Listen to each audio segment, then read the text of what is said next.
Hi, I'm Jameson Beecher. I'm in 8th grade and I'm a student at Birchman Park Middle School, and today I'm going to read Harold and the Purple Crayon. One evening, after thinking it over for some time, Harold decided to go for a walk in the moonlight. There wasn't any moon, and Harold needed a moon for a walk in the moonlight, and he needed something to walk on. He made a long, straight path so he wouldn't get lost, and he set off on his walk, taking his big purple crayon with him.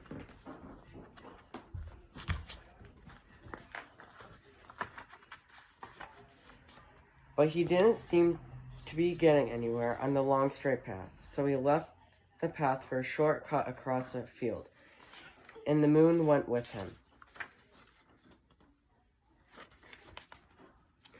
The shortcut led right to where Harold thought a forest ought to be. He didn't want to get lost in the woods, so he made a very small forest with just one tree in it. It turned out to be an apple tree. The apples would be very tasty, Harold thought, when they got red. So he put a frightening dragon under the tree to guard the apples. It was a terribly frightening dragon. It even frightened Harold. He backed away, and his hand holding the purple crayon shook. Suddenly he realized what was happening, but by then Harold was over his head in the ocean. He came up thinking fast, and in no time he was climbing aboard a trim little boat. He quickly set sail, and the moon sailed along with him. After he had sailed long enough, Harold made land without much trouble. He stepped ashore on the beach, wondering where he was. The sandy beach reminded Harold of picnics, and though the thought of picnics made him hungry, so he laid out a nice, simple picnic lunch. There was nothing but pie, but there were all 9 kinds of pie that Harold liked best.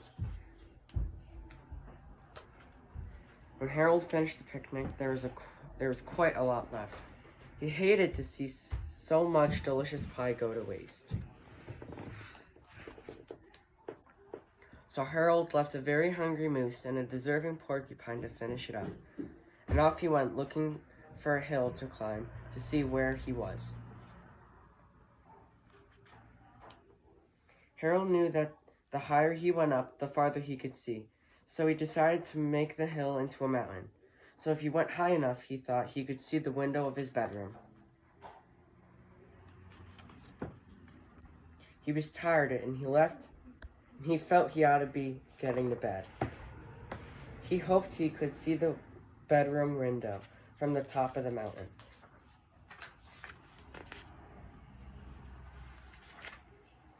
But as he looked down over the other side, he slipped, and there wasn't any other side of the mountain. He was falling in thin air. But quickly he kept his wits and his purple crayon. He made a balloon and grabbed onto it. And he made a basket under the balloon big enough to stand in. He had a fine view from the balloon, but he couldn't see his window. He couldn't even see his house. So he made a house with windows, and he landed in the balloon on the grass in the front yard.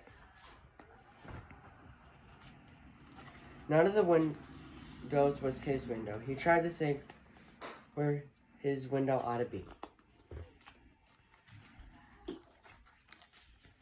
He made some more windows. He made a building full of windows. Yes, we are. He made a lot of buildings full of windows. He made a whole city full of windows. But none of the windows was his window. He couldn't think where it might be. He decided to ask a policeman. The policeman pointed the way. Harold was going anyway.